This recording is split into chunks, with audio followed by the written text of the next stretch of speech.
అందరికీ నమస్కారం అండి. ఈ రోజున ఒకప్పటి ఉమ్మడి ఆంధ్రప్రదేశ్ మనకున్న చరిత్ర, ఎంతోమంది మహనీయులు తెలుగువాడి కోసం, తెలుగు జాతి కోసం అంకిత భావంతో నిరంతరం ప్రజల శ్రేయస్సు కోసం ప్రజా జీవితం గడిపిన మహనీయుల్ని మనం తలుచుకుంటే, ఇంత దిగజారుడు ముఖ్యమంత్రి ఈ రాష్ట్రంలో ఈ రోజున దురదృష్టమైన పరిస్థితుల్లో ప్రజలు ఎన్నుకుంటే ఆంధ్రప్రదేశ్ ఏ విధంగా ఉందనేది మనం చూసి చాలా ఆశ్చర్యం కలిగిస్తుంది. దౌర్భాగ్యం ఏంటంటే, ప్రతి సభలో కూడా ఇంతకన్నా దిగజారి వాళ్ళు మాట్లాడగలుగుతారా, ఇది నిజంగానే మన రాష్ట్ర ముఖ్యమంత్రి మాట్లాడేది అనే ప్రశ్నకి సమాధానం వచ్చే లోపే దానికన్నా అధిగమించి సమాజంలో ఉన్న ప్రతి ఒక్కరు కూడా తలదించుకునే విధంగా, ఆశ్చర్యపోయే విధంగా జగన్మోహన్ రెడ్డి గారు చేస్తున్న ప్రసంగాలు ప్రభుత్వ వేదికల పైన కేవలం మా పార్టీ అధ్యక్షులు పవన్ కళ్యాణ్ గారి పైన విమర్శలు, ఆయన వ్యక్తిగత జీవితం గురించి మాట్లాడడం, ప్రజల సంక్షేమం గురించి, ప్రజల అభివృద్ధి కోసం ఏర్పాటు చేసిన ప్రభుత్వ కార్యక్రమాల్లో ప్రజలు కష్టపడి సమకూర్చిన ట్యాక్సుల ద్వారా వచ్చే నిధుల ద్వారా అటువంటి కార్యక్రమాలు ఏర్పాటు చేసుకున్నప్పుడు మీరు దాన్ని రాజకీయ వేదికగా ఉపయోగించి చాలా దిగజారుడు మాటలు, అసభ్యకరమైన మాటలు,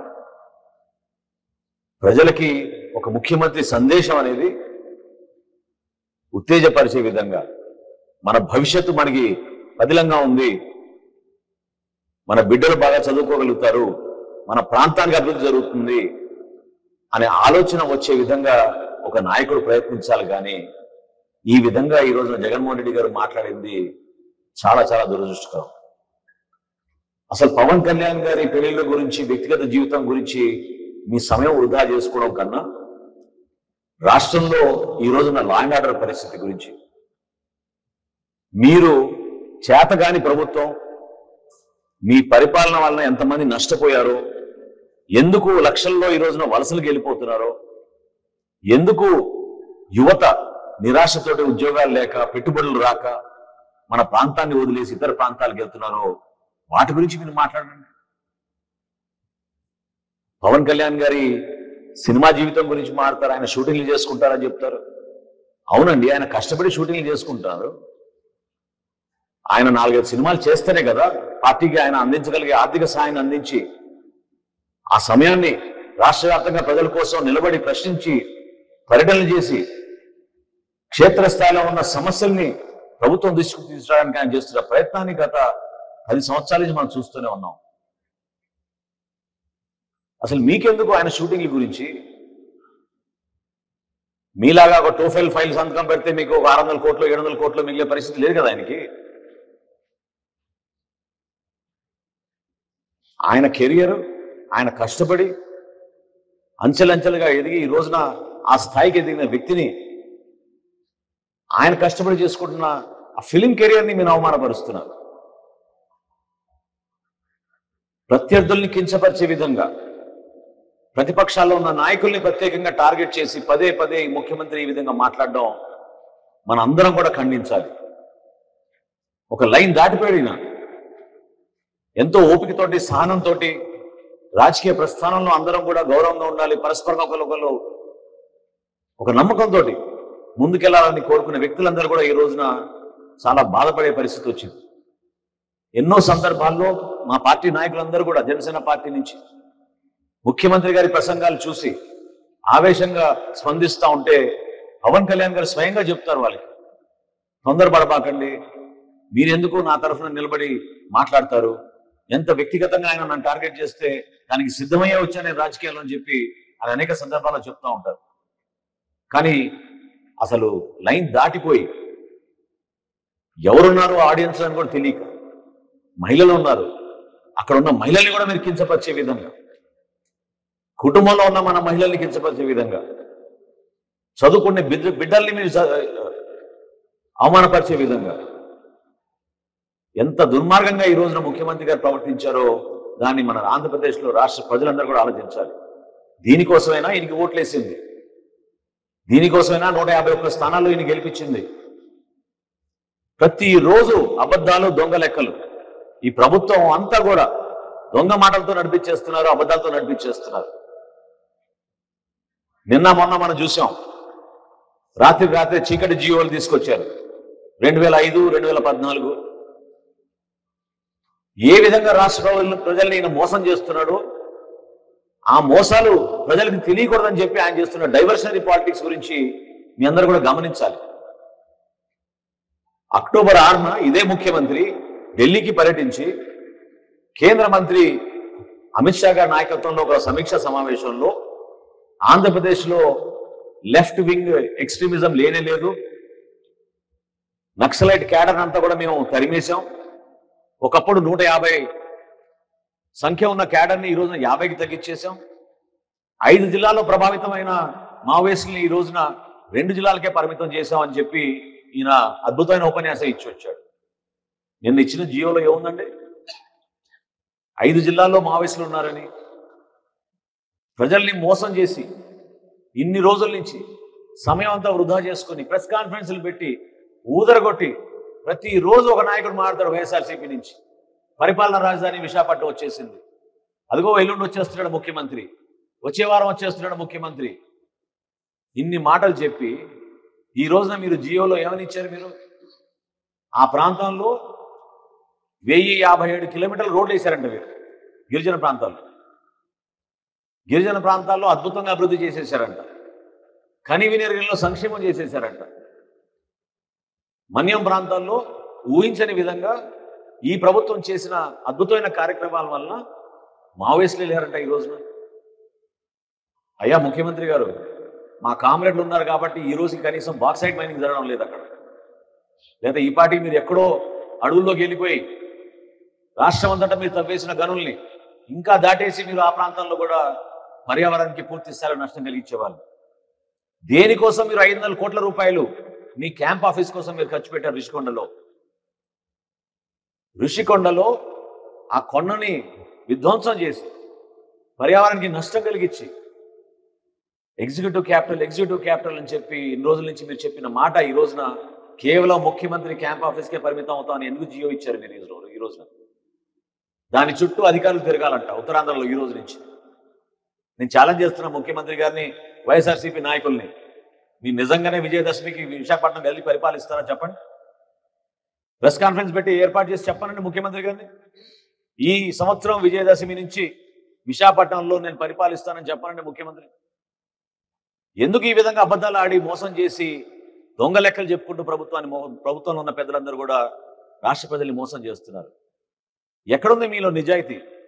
ఉత్తరాంధ్రలో మీరు ఏం చేశారు? 3,31,000 కుటుంబాలు ఆంధ్రప్రదేశ్ నుంచి వలసలకు తరలి వెళ్ళిపోతే ఇతర రాష్ట్రాలకి, మన్యం జిల్లాలో, ఆ 2 జిల్లాలో, పార్వతీపురం జిల్లాలో, తర్వాత అల్లూరు సీతారామరాజు జిల్లాలో 3,053 కుటుంబాలు వలసలకు వెళ్ళిపోయినాయి. అంత వనరులు ఉన్న ప్రాంతం, అద్భుతంగా కష్టపడే మనస్తత్వం, ఆ ప్రజల్ని కూడా మీరు మోసం చేసి వంచి వాళ్ళ కళ్ళల్లో కారాలు కొట్టి మీరు అబద్ధాలు చెప్పుకుంటూ బతుకుతూ ఉంటే ఇంకెన్ని రోజులు రాష్ట్ర ప్రభుత్వం, రాష్ట్ర ప్రజలు మిమ్మల్ని టాలరేట్ చేయాలి? మీరు చెప్పండి. మీరు మాట్లాడే మాటల్లో ఏ మాత్రం నిజాయితీ లేదు. ప్రతి అంశం పేదవాడి కోసం, పేద బిడ్డల కోసం అని చెప్పి ఉపన్యాసాల ద్వారా మీరు ప్రజల్ని మోసం చేయడం తప్ప రాష్ట్రంలో ఎక్కడ కూడా మీరు నిజాయితీగా ఒక పని చేయలేదు. ఎక్కడ వేశారు మీరు రోడ్లు చెప్పండి? ఎక్కడ జరిగింది అభివృద్ధి చెప్పండి? ఉత్తరాంధ్ర పైన మీకు ప్రేమ ఉంటే 4.5 సంవత్సరాలు ఎందుకు పట్టింది మీకు ఈ నిర్ణయం తీసుకోవడానికి? 4.5 సంవత్సరాల నుంచి మీరు ఏం చేశారు ఉత్తరాంధ్ర కోసం? ఎంతమంది మా మత్స్యకార సోదరులు వలసలకు వెళ్ళిపోయారు? ఎన్ని కుటుంబాలు పాపం వరదలకి, అక్కడున్న విపత్తులకి నష్టాలు కలిగి చితిపోయారు? ఎక్కడొచ్చింది అక్కడ ఇన్ఫ్రాస్ట్రక్చర్ చెప్పండి? మౌలిక సదుపాయాలు అక్కడ కల్పించారా మీరు? ఆ ప్రాంతంలో మెరుగైన వైద్య సేవలు అందించగలిగారా మీరు? ఒక్క పెట్టుబడి వచ్చింది ఆ ప్రాంతంలో? ప్రతి సందర్భంలో కూడా ఆ పార్టీకి సంబంధించిన నాయకులు ముఖ్యమంత్రిని చూసి అదే విధంగా మాట్లాడుతున్నారు. ఏ ప్రాంతానికి వెళ్ళినా కూడా ఏ జిల్లాకి వెళ్ళినా కూడా జిల్లా స్థాయి నాయకులు, ఎన్నుకోబడ్డ శాసనసభ్యులు ఇష్టం వచ్చినట్టు మహిళల్ని, నాయకుల్ని, ప్రతిపక్ష నాయకుల్ని ప్రత్యేకంగా టార్గెట్ చేసి దూషించి మాట్లాడడం అనేది గతంలో ఏనాడు లేదు. ఎక్కడి నుంచి వస్తుంది మీకు ఈ అహంకారం? ప్రజలు మీకు 151 స్థానాలు ఇచ్చారనే కదా మీకు ఈ అహంకారం. ఇంకా 5 మాసాలే మీకు ఉన్న సమయం. ఖచ్చితంగా మీరు చేసే ప్రతి కార్యక్రమం గురించి 500 కోట్ల రూపాయలు ఎందుకు ఖర్చు పెట్టారు మీరు ఋషికొండలో? ఏంటి ఆ క్యాంప్ ఆఫీసు? అక్కడ మీరు ఏర్పాటు చేసే క్యాంప్ ఆఫీస్కి ఇంత నిధులు ఎందుకు మీరు అక్కడ వెచ్చించారు? ఎటువంటి లగ్జరీ కావాలి మీకు? మాకు అర్థం కావడం లేదు. దయచేసి మన రాష్ట్రంలో కనీసం సంస్కారంతో ఇతరులకు ఉన్న గుణాలు 1% కూడా ఇందులో లేదు. కాబట్టి ఒక ముఖ్యమంత్రిగా ప్రతి ఒక్కరిని కూడా గౌరవించుకుని ఒక మంచి సందేశం ఇచ్చేటట్టు ప్రయత్నించమని జగన్మోహన్ రెడ్డి గారిని కోరుతున్నాను. ఏమైపోతుంది భవిష్యత్తు మనం ఆలోచించండి. ఇతర రాష్ట్రాల్లో మనం చూసి నవ్వుకుంటున్నారు. యువత ఏమాత్రం ధైర్యం లేక, భవిష్యత్తు గురించి ఆలోచన లేదు మన రాష్ట్రంలో. పాలకులు మనని వాడుకున్నారు, మనకి నష్టం కలిగించారు, మనం ఇక్కడ ఉండలేము, మనకి ఉద్యోగాలు లేవని వాళ్ళు తాతాలాడుతుంటే, మీరు గతంలో చెప్పిన ఉపన్యాసాలు ఇప్పుడు చేస్తున్న ఉపన్యాసాలకి ఎంత తేడా ఉందో మీరే గమనించండి. నవరత్నాలు అనుకుంటూ ఈ రోజున అద్భుతంగా గృహాల నిర్మాణం చేస్తున్నాం అని చెప్పారు. ఛాలెంజ్ చేస్తున్న ముఖ్యమంత్రి గారిని, వాళ్ళ క్యాబినెట్ ఉన్న మంత్రుల్ని, జగనన్న కాలనీ పదండి పోదాం, తేల్చుకుందాం మీరు ఎన్ని కట్టారో. 28 లక్షల ఇల్లు కడుతున్నాం అన్నారు మీరు జూన్ 22 కల్లా. ఏమైంది? మీ ప్రకటనలో ఎన్ని రాశారు మీరు? 7 లక్షలు కట్టామని చెప్తున్నారు. 28 లక్షలు ఎక్కడ, 7 లక్షలు ఎక్కడ? ఆ 7 లక్షల్లో కూడా పూర్తయిన గృహాలు ఎన్ని ఉన్నాయి? ఎన్ని కుటుంబాల్ని మీరు అప్పుల పాలు చేశారు? ఎప్పుడు చూసినా పవన్ కళ్యాణ్ గారి వ్యక్తిగత జీవితం గురించి, పవన్ కళ్యాణ్ గారి గురించి, జనసేన పార్టీ గురించి మీరు టార్గెట్ చేస్తూ మాడుతుంటారే, ఎందుకు ఊరుకుంటారు ఈ రాష్ట్రంలో ఉన్న మహిళలు? జనసేన పార్టీ నుంచి మేము విజ్ఞప్తి చేస్తున్నాం. రాష్ట్రంలో ఉన్న ప్రతి మహిళా సోదరిని, ఒక ముఖ్యమంత్రి ఇంత దిగజారుడుగా మాట్లాడుతుంటే మనందరం కూడా బలంగా సమాధానం చెప్పాలి, ధీటుగా సమాధానం చెప్పాలి. మా వీర మహిళలు ప్రతి జిల్లాలో కూడా మీరు సిద్ధమవ్వండి, ఒక కార్యాచరణ సిద్ధం చేసుకుందాం. ఎందుకు ఈ ముఖ్యమంత్రి ప్రతిసారి ఇట్లా కించపరిచే విధంగా, రెచ్చగొట్టే విధంగా, అవమానపరిచే విధంగా ఎందుకు మాట్లాడుతున్నాడని దయచేసి మీరందరూ కూడా దీని గురించి అధ్యయనం చేయండి. మానసిక స్థితి బాలేక, పరిపాలించలేక, చేసిన వాగ్దానం నిలబెట్టుకోలేక, అభివృద్ధి చేసుకోలేక ఈ రాష్ట్రాన్ని అంధకారంలో నెట్టేసినందుకు ఫ్రస్ట్రేషన్లో ప్రతి సందర్భంలో ఆయన ఈ విధంగా మాట్లాడుతున్నాను. నిన్న నేను టోఫెల్ గురించి మాట్లాడాను. 4 సంవత్సరాల్లో దాదాపు 4,000 కోట్ల రూపాయలు కేవలం ఫీజుల ద్వారా ఒక సంస్థకి వీళ్ళు వెచ్చించాలని నిర్ణయించుకుంటే ఏ విధంగా మన బిడ్డలకు ఉపయోగపడుతుంది మీరు చెప్పండి. ఎన్ని ఫైళ్ళు ఈ విధంగా వీళ్ళు సంతకాలు చేసి డబ్బులు సంపాదించుకుంటున్నారు? ఎవరికి ఉపయోగపడుతుంది ఈ కార్యక్రమం చెప్పమనండి. 9,62,000 కోట్ల రూపాయలు అప్పులు చేసి ఈరోజు రాష్ట్రంలో ఎక్కడ జరిగింది అభివృద్ధి చూపించమనండి ఈ ముఖ్యమంత్రిని. ఖచ్చితంగా జనసేన పార్టీ నుంచి మేము డిమాండ్ చేస్తున్నాం, ముఖ్యమంత్రి క్షమాపణ చెప్పాలి. మా వీర మహిళలు రాష్ట్ర వ్యాప్తంగా మీరందరూ కూడా అప్రమత్తం అవ్వండి. ఒక మంచి కార్యాచరణ మనం సిద్ధం చేసుకుందాం. ఎందుకు ఈ ముఖ్యమంత్రి ప్రతిసారి ఈ విధంగా మన నాయకుడిని కించపరిచే విధంగా మాట్లాడుతున్నాడు? ఎందుకు మహిళల గురించి అగౌరవపరిచేటట్టు, అవమానపరిచేటట్టు ఈ విధంగా ఆయన మాట్లాడుతున్నాడు? దీనికి మనం ధీటుగా జనసేన పార్టీ నుంచి మనం సమాధానం చెప్దాం. ఖచ్చితంగా ప్రణాళిక సిద్ధం చేసుకుందాం. ఎందుకు ఈ ముఖ్యమంత్రి ప్రజల డబ్బుల్ని ప్రభుత్వ కార్యక్రమాలు ఉపయోగించుకుని వ్యక్తిగతంగా మన నాయకుడి పైన, ప్రతిపక్ష పార్టీల పైన, జనసేన పార్టీ పైన విమర్శలు చేసుకుంటూ ఈ రాష్ట్రంలో ఆయన తిరుగుతూ పరిపాలన చేస్తున్నాడో దీనికి మనందరం కూడా ముక్త కంఠంతో ఖండిస్తూ ఈ ముఖ్యమంత్రి క్షమాపణ చెప్పాలి. ఈ మాటలకి క్షమాపణ చెప్పడమే కాకుండా భవిష్యత్తులో తప్పకుండా ఒక కార్యాచరణ సిద్ధం చేసుకుని జనసేన పార్టీ కూడా సిద్ధమవుతుందని ఈ సందర్భంగా తెలుపుకుంటున్నాను. పవన్ కళ్యాణ్ గారు చాలా స్పష్టంగా పార్టీ ఏర్పాటు చేసినప్పుడు ఆయన ప్రతి ఒక్క జన సైనికుడికి, వీర మహిళకి సూచించింది ఏంటంటే, ఒక ఎన్నికల కోసం మాత్రం మీరు జనసేన పార్టీలో చేరబాకండి. మన ప్రస్థానం కనీసం మన రాష్ట్ర ప్రజలకి అంకిత భావంతో ఒక 25 సంవత్సరాలు ప్రయాణం చేద్దాం, కష్టపడదాం. అనే ఆలోచనతోటి జనసేన పార్టీని స్థాపించారు ఆయన. ఎన్ని కష్టాలైనా ఎదుర్కోవాలి, ఎన్ని సమస్యలు వచ్చినా మనం అధిగమించాలి. అంతిమంగా పార్టీని బలోపేతం చేసుకుంటూ క్షేత్రస్థాయిలో ప్రతి ఒక్కరు కూడా వాళ్ళ వంతు వాళ్ళు కృషి చేసుకుంటూ పార్టీ నిర్మాణం జరగాలనేది ఆయన ఆలోచన. భేదాభిప్రాయాలు ఉండొచ్చు, లేదా కొత్తగా వాళ్ళకి ఏమైనా ఆపర్చునిటీస్ రావచ్చు, వాటిని గౌరవిస్తాం. పార్టీలో ఉన్న నాయకత్వం అందరం కూడా సమిష్టిగా పవన్ కళ్యాణ్ గారు తీసుకునే ప్రతి నిర్ణయాన్ని మనస్ఫూర్తిగా మేము బలపరుస్తూ అనేక కార్యక్రమాలు చేసుకుంటూనే వచ్చాం. ఇందులో వ్యక్తిగతంగా స్వార్థాలు లేవు. వ్యక్తిగతంగా పార్టీకి ఉపయోగపడే కార్యక్రమాలు ఉన్నా లేకపోయినా ప్రజల కోసమే నిలబడాలి, ప్రజల కార్యక్రమాలు చేయాలనే ఆలోచనతో మేము చేసుకుంటూనే వచ్చాం. సో ఇందులో కొంతమందికి భేదాభిప్రాయాలు ఉంటే వాళ్ళ నిర్ణయాలు వాళ్ళ ఇష్టం.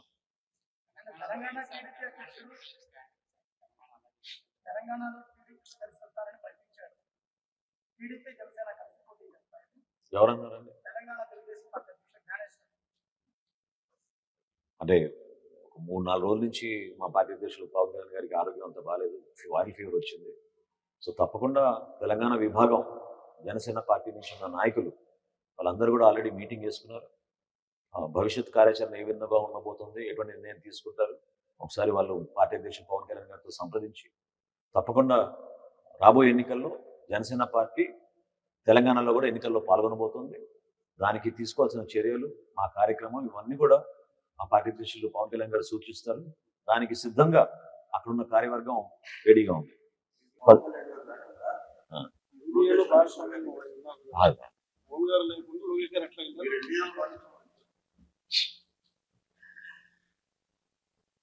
అంటే అనేక సందర్భాల్లో నేతలు కలుస్తూ ఉంటారు, మీటింగ్ జరుగుతూ ఉంటాయి. ఖచ్చితంగా కేంద్ర హోంశాఖ మంత్రి అమిత్ షా గారి మీటింగ్ లోకేష్ గారితో స్వాగతించాల్సిందే. అది ఏ విధంగా అక్కడ ఎటువంటి చర్చలు జరిగినాయి, రాష్ట్రానికి ఏ విధంగా ఉపయోగపడతాయి, రాజకీయంగా ఎటువంటి నిర్ణయాలు తీసుకున్నారు, ఆ విషయాలు నా దృష్టికి రాలేదు. తప్పకుండా ఒక ఎన్డీఏ పార్ట్నర్గా జనసేన పార్టీ ఎప్పుడు కూడా ప్రతిపక్ష ఓటు చీలకూడదు, అందరూ కలిసి పోరాటం చేయాలనే ఆలోచనతో మేము ఎప్పటి నుంచో ఒకే నినాదంతో ఉన్నాం. దాన్ని మేము గౌరవిస్తాం.